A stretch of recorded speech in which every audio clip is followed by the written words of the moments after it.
Hello guys, আপনার সবাই কেমন আছেন? আশা করি অনেক ভালো আছেন। সো আমার অ্যাপাচি 4B বাইকটা সে দেখুন যে আজকে বাইকটা কিভাবে আপনাদের গাড়িটা যত্ন করে এবং কিভাবে সুন্দর রাখবেন সেটা আপনাদেরকে বলবো। যা আসলে বলতে কি একটা ভালো একটা পরিষ্কার এই কাপড় নেবেন, যে পরিষ্কার একটা কাপড় নিয়ে প্রতিদিন গাড়িটা যে কোনো এক টাইম করে মুছবেন বা মাসে একবার করে গাড়ি ধোবেন, তা আপনার বাইকটা দীর্ঘদিন ভালো থাকবে, সুন্দর থাকবে বা কালারটা বেশ সুন্দরভাবে। দেখুন আমার অ্যাপাচি 4B বাইকটা, যে গাড়িটার বয়স হলো মোটামুটি 5-6 বছর রানিং চলছে, যে আসলে আমার এখনো বাইকটা নতুন কোয়ালিটির মতন আছে। সে একজন বলতেছে ভাই গাড়ি বিক্রি করবে না, ভাই আমি গাড়ি বিক্রি করবো না। সে গাড়িটা লুক দেখে গাড়িটা পছন্দ করছে। সেই জন্য আপনাকে বলতেছি যে গাড়িটা কি করলে আপনার গাড়িটা ভালো থাকবে, যে আপনাদের বলতেছি দেখুন দেখুন বলতে কি এরকম একটা ভালো কাপড় নেবেন, কাপড় নিয়ে ভালো যে কোনো এক সময়।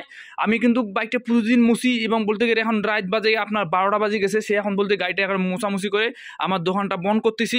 সে এখন বলতে দেখুন আর বাইকটা এখন মোছা শুরু করে দিলাম। এই জন্য আপনার মাঝে দেখাচ্ছি যে আসলে বলতে কি মাসে একবার করে ধোবেন আর ডেলি যে কোনো টাইম সকাল বা রাতের মধ্যে গাড়ি মোছায় রাখবেন। গাড়ির যে কোনো কালার অত সহজে নষ্ট হবে না। আর ভালো কাপড় দিয়ে আপনার সামনটা এবং বলতে কি যেগুলো আপনার প্লাস্টিক জাতীয় জিনিস এগুলো আপনি খুব সুন্দরভাবে মোছামুছি করবেন, জিনিসটা আপনার দেখতেও সুন্দর লাগবে।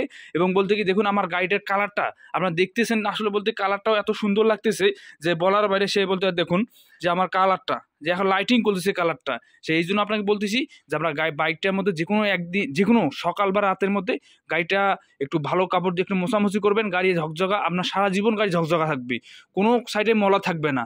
এটাই আপনাকে বলতেছি।